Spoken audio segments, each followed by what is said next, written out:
All right, I'm recording now. Hi, Alicia. Welcome to Overlooked. Hi, Golda. How are you? I'm good. I'm so happy to have you on the show. You are such a good friend of mine, and it just feels a little weird that I'm talking to you for the show because there's so much that we say to each other that should never be put on a microphone, let's face it. Absolutely. But this is just great to have you, and you're sharing a story that I think is really important for other people to hear, but I can imagine is very hard to share. So thank you for being open to sharing it. Yeah, it is hard to share.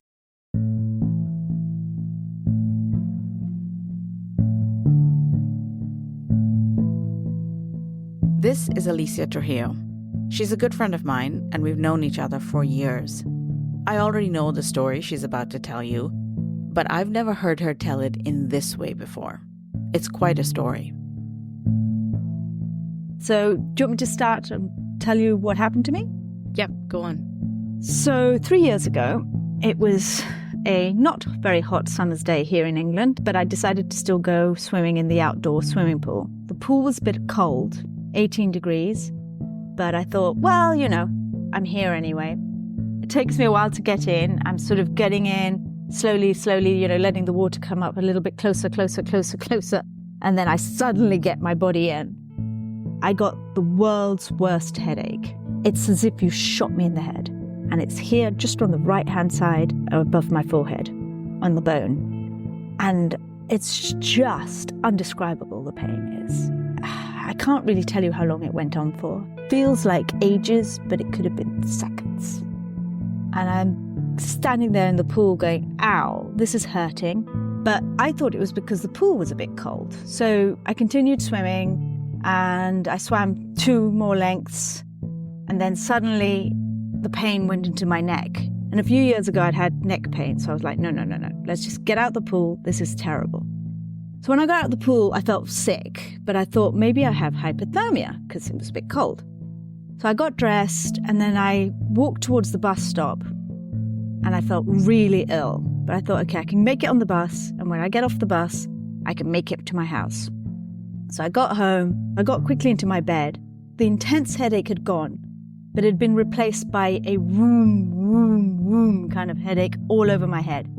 A couple of hours after that, I threw up my lunch. And I thought, oh, this is weird. Anyway, I still didn't think anything of it. Next day, I went for a walk in the park with a friend, and I just thought, oh, well, the pain is just muscular now, because it was in my head, the headache, and it was all along the back of my back. And it just went vroom, like that. On the Monday, I rang the GP. I just wanted them to give me some medication because I just thought it was a muscular problem. And the GP said to me, if that headache continues, you should go to A&E, to the emergency room. It was by 4 o'clock on the Monday when I spoke to her. And I just thought, I can't be bothered to go to the hospital now. So the next morning, this is Tuesday morning, I went to the hospital, 7 a.m., got there. They saw me and they did a CT scan. And after they did the CT scan, they said to me, you've had a brain bleed.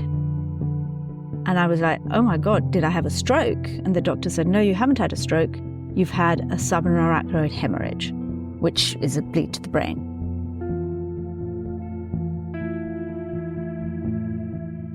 Eventually, they did a second scan. The neurosurgeon came up to see me. By this point was about 8 p.m. on that Tuesday night. And he said to me, I have good and bad news for you. And I was like, well, okay, what is it? So he said to me, the good news is we've located the bleed. We know what it is. It's a ruptured aneurysm. The bad news is that we have to do a craniotomy. So that means we're going to have to open your head up and do brain surgery. I still had a headache. I still had the vroom. And then after the operation, when I woke up, the first thing I remember was, oh my God, the headache has gone. Thank God for that. I woke up and I was in intensive care. I was in intensive care for 4 nights. And then they moved me to the brain injury ward. I never even heard of a brain aneurysm until this happened to me. And when the doctor in A&E told me what I had, I said to him, well, how do I spell that? And he was like, do not Google it. Just don't. And I was like, okay, well, if he's telling me not to Google, I'm in hospital. They're doing what I need to do. So, I mean, as I say, I now know a lot more than I ever did. And I now know that I'm very, very lucky because 1 in 3 people die. 1 in 3 end up severely disabled. And 1 in 3 end up like me, which is with incredible recovery. This is Overlooked, and I'm Golda Arthur. The rest of Alicia's story is coming up after a quick break. This is the last episode of Overlooked in the season, so thank you for listening all along. We're going on a little break after this, and if you want to stay in touch with me and the show and join the Overlooked podcast community, sign up for our email list on the website, overlookedpod.com. Hi, I'm Dr. Sarah Finlayson, a gyne-oncologist with the Gynecologic Cancer Initiative. The Gynecologic Cancer Initiative is a British Columbia-based team committed to transforming research and helping women understand, prevent, and survive gynecologic cancers. From precise diagnostics to innovative prevention strategies and groundbreaking clinical trials, we are already driving change. I'm Joan from Surrey, BC. I'm a stage 4 uterine cancer survivor. I'm very privileged to be able to work with the GCI to help other women through research programs. It took nearly a year for my wife to be diagnosed with stage 4 high-grade serous ovarian cancer. With GCI's ongoing work and assessments, testing, and raising awareness of gynae cancers, I hope physicians will prioritize the possibility of gynae cancer during patient assessments to improve diagnostic times. Discover how you can join our mission and be part of the change at gynaecancerinitiative.ca.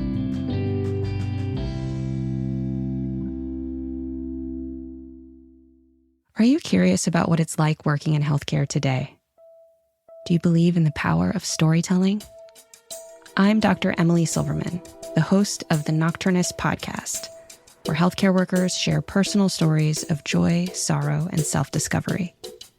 Each episode, whether a compelling performance from one of our live shows, an intimate series of audio diaries from one of our documentaries, or an engaging conversation with guests such as book authors or filmmakers, aims to connect, provoke, and inspire. Learn more at thenocturnist.com or subscribe to The Nocturnist wherever you get your podcasts. Okay, back to my conversation with Alicia. I mean, oh my gosh, I don't know where to start. There's a lot there. Let me start here. Do you know what caused it? Do they tell you what caused it? No. So that was obviously my first question. I said, is it because I have a very stressful job? Because I work on live radio news programs. And they were like, no, it's nothing to do with that. The only thing they could say to me was that the aneurysm was quite large. I can't remember, it was 7 millimeters. And so they said it was quite large, which meant it had been sitting in my brain for quite a few years. But things that normally cause aneurysms, which is if you smoke, which I've never smoked, if you do drugs, I've never done drugs. So the only thing that gets me into the bracket possibly is women who are 50. I was 49. So I have no idea if it's got anything to do with hormones, with lack of estrogen. I have no idea what it could possibly be. The doctors didn't know either. They couldn't tell me. So what is that? So when you say, among the risk factors for having a brain aneurysm is women who are 50, what were you told about that? I wasn't told anything. This is when I started just looking. When you Googled. Yeah, when I Googled. Yeah. Yeah, they didn't tell me anything. The people I spoke to were neurosurgeons, and they just felt that they've done their job, which is to fix you. Yeah. I guess surgeons are born to go inside and cut, and they go inside and cut, and they fix the thing, and then they walk away, right? And we love surgeons for fixing us, but that just seems sometimes woefully inadequate for the rest of our lives to have to ask questions and find answers, right? Yeah. I mean, I was just like, could it be this? Could it be that? And they're like, no. And then the neurosurgeon who saw me, he was very blunt. He says to me, you're lucky to be alive. Wow. I'm lying in hospital going, okay. Wow. Right. He's put it all into perspective. Yeah. So when you Googled, what did you find when you were allowed to finally Google, when you were past this? What did you find? So that's when I found out that I was in the right bracket, that 1 in 3 die. I looked at, as I say, the risk factors. I mean, high blood pressure, but I don't have high blood pressure either. That was another risk factor. So I really don't know. The way I've dealt with it is just to stop wondering why and how, because I can't cope with thinking, oh, if I had smoked or something, I would go, oh my God, it's because I had so many cigarettes. Or if I had high blood pressure, I'd say, oh, well, that's obvious. But if it is the only factor that I'm a woman, well, what can I do, Let's go back to the story of how it unfolded for a minute. When you look back on it and you have such specific details, well, A, because you're a journalist and you pay attention to these things, but B, because I'm imagining that there's like a heightened awareness of what's going on around you in those moments. So when you look back to how that unfolded, what are some of the markers or the turning points that you particularly remember that you think, oh, that was an important moment, or that was a terrifying moment, or that was an enlightening moment? So, I mean, obviously the terrifying moment was the headache itself. And all the descriptions always call it a thunderclap headache. And that is exactly what it was. It just went bang. So that's, I'm never going to forget. And then many times after that, I kept on getting headaches and I got very worried and I went back to A&E several times over. But the headaches I've had since have never been like that one. So I guess it's reassuring to know that unless I get something as bad as that, I'm okay. And if I did get something as bad as that, I'd immediately go to hospital. The thing that always haunts me is the fact it took me 5 days to go to hospital. I mean, I didn't know what I had. I had no idea. This was 2021, so we're in COVID. So you weren't really encouraged to go to hospitals anyway. So the 5 days is something that does stay with me forever. One of the other things, I guess I now feel so lucky that I'm fine. Obviously, the recovery was slow, but I was fortunate that at the time my parents were both alive and they picked me up. They live in Birmingham, which is 2 hours away from London. And I lived with them for about 8 months. And I was just looked after. Yeah. Tell me about those 8 months, what that was like. So I was off work for 4.5 months. I worked for the BBC and they were fantastic in letting me stay at home, full pay, with check-ins, finding out how I was doing. And then when I went back phased return, which was just a few hours every day for the first month, which was the right way to do things. And it took me quite a long time when I got back to work to actually get into stopping having headaches. The 8 months with my parents, well, I felt very fortunate that I didn't have to do anything. My dad cooked and I just sort of hung out with them and just went for walks every day because I'm a huge believer that fresh air and nature will help you. And, the doctors did say, you've got to get yourself walking and doing things. I ate well and I was just looked after, which is a huge part of recovery, I think, is to know that you don't have to do anything. There are people there for you. I also have a very big network of friends who were messaging and texting and finding out how I was doing. So all of the support, I think, for any kind of recovery is key. I had lots of anxiety, the anxiety of it happening again. And if it happened again, would I end up badly disabled or dead? But I fortunately was able to seek assistance from a neuropsychologist who I saw once a week, which helped me a lot, just to talk it through and talk through my anxiety. And as I say, my anxiety was, I didn't feel I could come and live in London on my own again. So it took a lot of time. I had friends who came to Birmingham, who came down on the train with me, accompanied me on the train, stayed with me in my flat in London for a few nights, and I got the train back on my own. But even the thought of getting a train on my own terrified me. I'm a hugely independent person, but all these things terrified me. I now live on my own. I can now go to work. I now do my normal life as I did, but it's taken a while. So I remember talking to you as you were sort of slowly returning to work, returning to some tasks that you would have to do for work as a producer and an editor and a journalist at the BBC. And I remember being blown away by the fact that you were saying to me, I can't do a really simple thing that everyone does. I can't look at a screen too much. Typing is hard. And I remember thinking, wow, did we ever just take this stuff for granted? As you were in this recovery journey, as you were trying to get back to some semblance of being functioning again, Was there one frustration that stood out above the others where you were thinking, wow, this is really basic and I have to learn to do it all over again? It was not so much learning to do it all over again. It was to not have a headache. At the beginning, when I first started, if I just looked at a computer for half an hour, massive headache. Even before I went back to work, just watching TV for 30 minutes, massive headache. And that did hit me thinking, oh my God, am I never going to be able to watch TV again? And when I went back to work, it was just learning to pace, which for anybody, and particularly as journalists, we don't pace. Everything's immediate in our life. In journalism, it's now, now, now. And learning to not do anything now. Learning to have to say, no, I can't take more than one task on a day, which normally I could take 3 or 4. Learning to say to the rest of the team, who actually were very good, no, I can't do that. I have to just do one thing today. Work on one item, call in one interviewee, and that's all I can do. And today I can only call them. Tomorrow I can write up my notes. What did that feel like, Alicia, having to say no? I've learned to do it, and now I find I value my life more than my work. So I think it's very important to say no. Luckily, I had everybody who I work with knew me. So that makes a big difference. If I was starting a new job or something, it would be really difficult to say to people no. But if everybody knows you and they know that's not really who you are, but you are in a recovery process, then they'll listen and they'll pay attention. And that really helped me, that everybody was very supportive. One day, like 2 or 3 months into my recovery, I called 3 different people just to find out a story. And then I had a world's worst headache. And I couldn't believe it. I was like, oh my God, I can't even ring 3 people in the go and try and write down what they're saying, which normally was just day-to-day task. So it was those kind of things. And it was just learning to, as I say, pace, stop, and do something next day.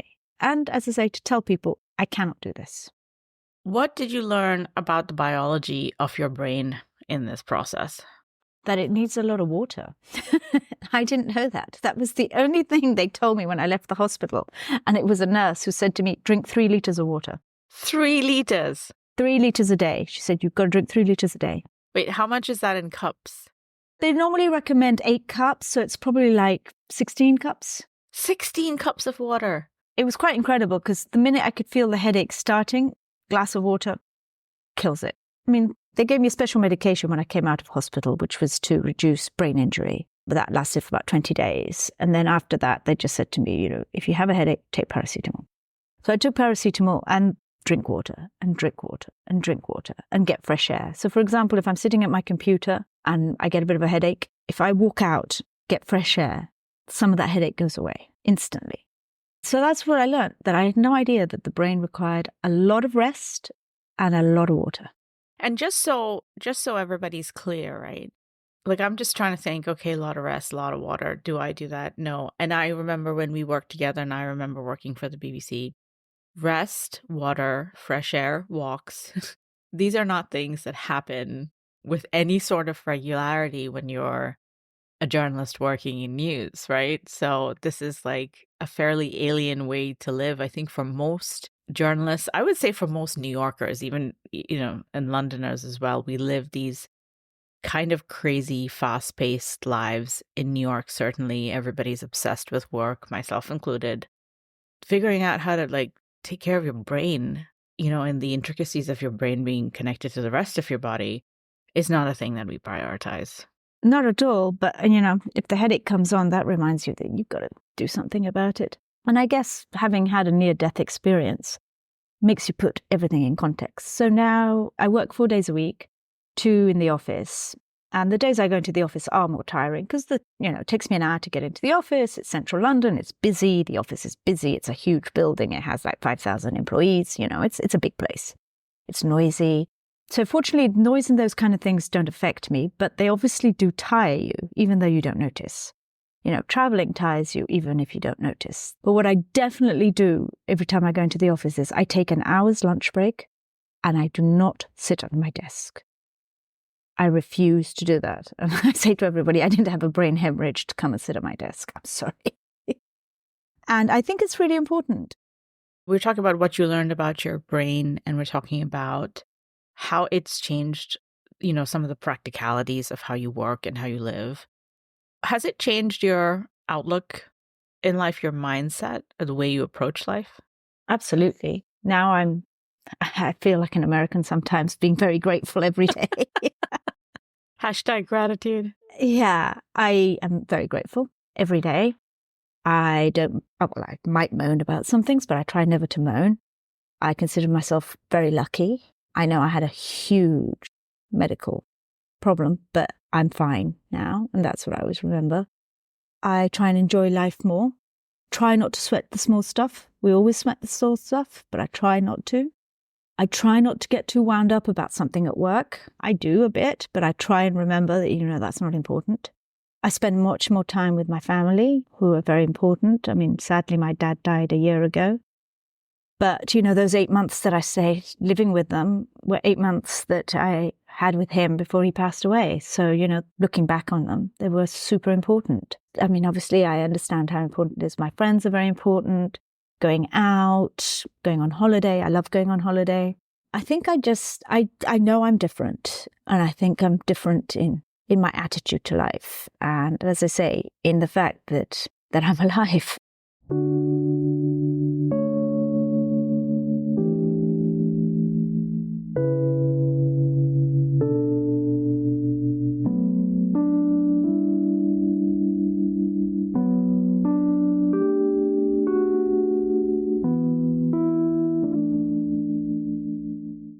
So what do you think is the most overlooked aspect of this whole thing, this experience for you? And where is that inequality felt most deeply, do you think? I guess not knowing that aneurysms happen, that if it is a case that more women get them, and women who are hitting 50, then that more people should know about this, that education, recognizing symptoms. Obviously, I still don't know why it happened to me. And as I say, I try not to think why, because there's no point. But I guess I wonder if there's some kind of factor that's just overlooked, that people just think, this just happens. It happens to X amount of people in the population. You were lucky, this is it. It's difficult. As I say, in my case, I was just purely ignorant of anything to do with a brain hemorrhage. I didn't even know they happened. I mean, nobody in my family had one, because sometimes they say they're hereditary or they run in families or something. But nobody I know close had one. So I guess it's a question of education. Now I know much more, like Emilia Clarke, the British actress, has had 2. And then you start reading about more and more people and thinking, oh, well, this is quite common. But I guess it's the fact of maybe just learning more about them. I have felt that I've led my life quite healthily. Part of me thinks that because I have had a healthy life, I'm alive. I can't tell you if that's true or not, but it must help. It's all those things that are important that keep me going, and to know that I'm well. I have a few things, I still get headaches. I get headaches if I get very stressed. I know I couldn't do the job I did before. I couldn't work on a live radio program again. For example, editing audio is difficult still, and I never knew that required so much brain work. Because I did it in my sleep, pretty much. So it's those kind of things. I mean, I just don't know, really. I mean, as I say, I just try and look forward. I've heard this story before, Alicia, but I've never heard you tell it in the way you told it today. So once again, thank you for sharing this story that has changed your life. And I'm glad that you're just doing so well today. And I'll see you real soon, I think. Absolutely. And thank you. And I hope just more people learn a bit more about brain hemorrhages and aneurysms, ruptured aneurysms. No, absolutely. Yeah, I hope there's a ton more research. Thanks so much, Alicia. Overlooked is written and produced by me, Golda Arthur. Jessica Martinez-Dios is our rockstar producer.